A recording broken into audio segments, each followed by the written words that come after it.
16 दिसंबर 1971 यह वो दिन था जो विश्व के मानचित्र में पाकिस्तान का नक्शा बदलने वाला था। 13 दिन तक चली भारत पाकिस्तान के युद्ध में भारत ने पाकिस्तान को घुटने टेकने पर मजबूर कर दिया। No alternative but to silence the Pakistani guns. Pakistan के 93,000 सैनिकों ने सरेंडर किया और उदय हुआ एक नए राष्ट्र बांग्लादेश का। इस आइकॉनिक डे को हम विजय दिवस के रूप में मनाते हैं। साथ ही इस जीत के मुख्य आर्किटेक्चर थी फील्ड मार्शल सैम मानेकशॉ, जो 1971 की वॉर के समय इंडियन आर्मी के चीफ थे। आज के इस वीडियो में हम बात करेंगे भारत के पहले फील्ड मार्शल सैम मानेकशॉ के बारे में, जिनके ऊपर हाल ही में एक मूवी रिलीज होने वाली है, जिसके मुख्य अभिनेता हैं विकी कौशल।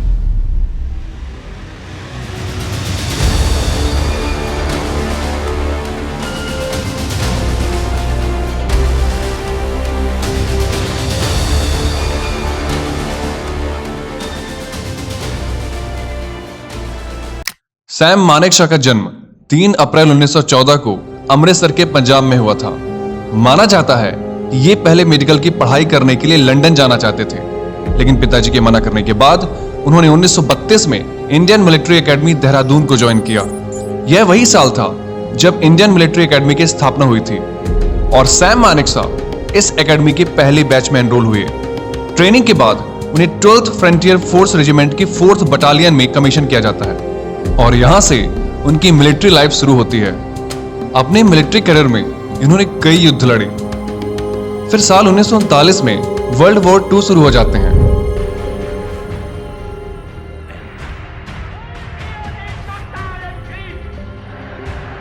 इस युद्ध में मानेकशॉ की posting as a captain Burma में होती है, जहां इनका सामना होता है इंपीरियल जापानीज आर्मी से।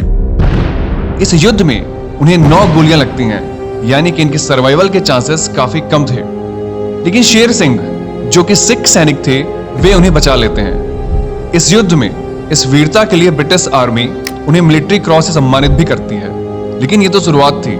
सैम मानेकशॉ को आगे चलकर कई और इतिहास लिखने थे। साल 1947 में जब भारत पाकिस्तान का बंटवारा होता है, तब 12th फ्रंटियर फोर्स रेजिमेंट की 4थी बटालियन, जो कि मानेकशॉ की बटालियन थी, वो पाकिस्तानी आर्मी का हिस्सा बन जाती है।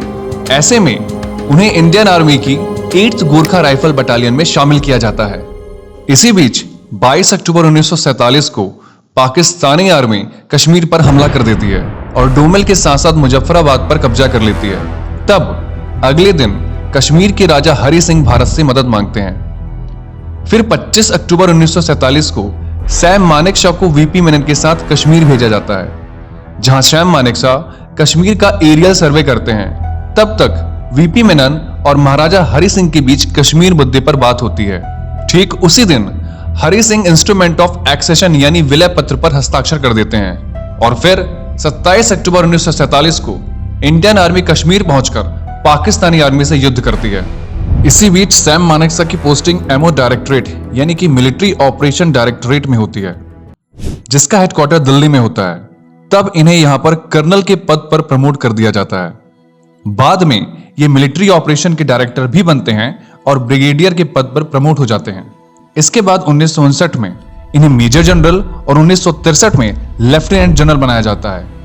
फिर आता है साल 1969, जब इंडियन आर्मी के PP Kumar Mangalam chief of army staff के पद से रिटायर हो जाते हैं। तब रक्षा मंत्री सरदार स्वर्ण सिंह लेफ्टिनेंट जनरल हरबख्श सिंह को नए चीफ के लिए रिकमेंड करते हैं, पर अल्टीमेटली मानेकशॉ को इस पद पर प्रमोट किया जाता है, यानी कि अब इंडियन आर्मी के चीफ बन जाते हैं सैम मानेकशॉ।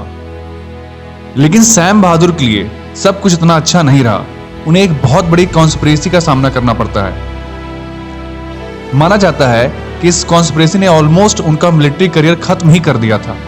हुआ ये कि मार्च 1959 को मानेकशॉ को defence services staff college Wellington में नियुक्त किया जाता है।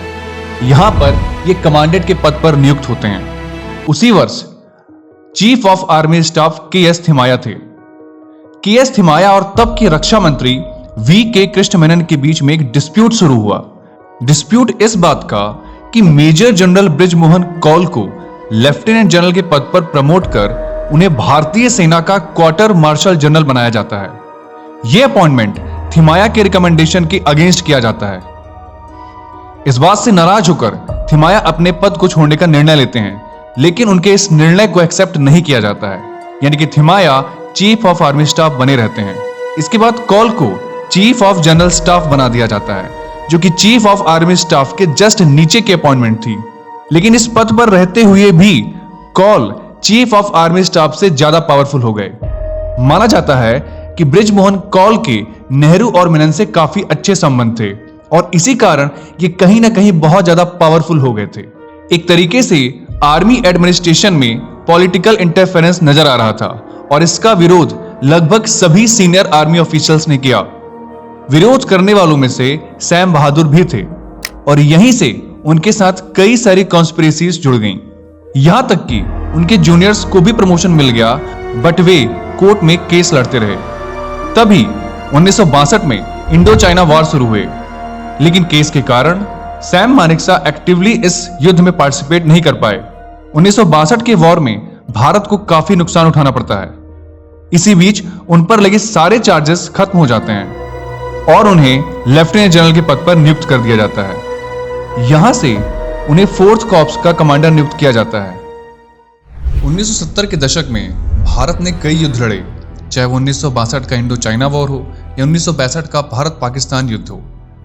इस दशक में भारत ने कई परिवर्तन भी देखे, लेकिन भारत के साथ साथ एक देश ऐसा भी था जो एक नए परिवर्तन की तैयारी कर रहा था। साल 1970 में पाकिस्तान में पहले आम चुनाव हुए, यानी कि आजादी के बाद अब तक पाकिस्तान में आम चुनाव हुए ही नहीं थे और पाकिस्तान में तब तक मिलिट्री का शासन चल रहा था। 313 सीटों वाली पाकिस्तानी संसद में 169 सीट पूर्वी पाकिस्तान में थी। दो बड़े भागों में बटे हुए पाकिस्तान में सब कुछ ठीक नहीं चल रहा था। पश्चिमी पाकिस्तान हमेशा से ही पूर्वी पाकिस्तान को डोमिनेट करता रहा है। 1970 के इस चुनाव में पूर्वी पाकिस्तान की 169 सीट में से 167 सीट शेख मुजीबुर रहमान की पार्टी अवामी लीग जीत जाती है। शेख मुजीबुर रहमान पूर्वी पाकिस्तान के जबरदस्त नेता थे, जो कि ईस्ट पाकिस्तान में और ज्यादा स्वायत्तता की मांग कर रहे थे। उनका ये संघर्ष काफी समय से चल रहा था और वे पूर्वी पाकिस्तान में बहुत ज्यादा लोकप्रिय थे। इतनी सीट जीतने के बाद पाकिस्तान में ईस्ट पाकिस्तान की इस पार्टी का सरकार बनना निश्चित हो गया था, लेकिन पूरे पाकिस्तान को कंट्रोल कर रहे पश्चिमी पाकिस्तान के लीडरों और मिलिट्री के ऑफिशियल्स को यह पसंद नहीं आया।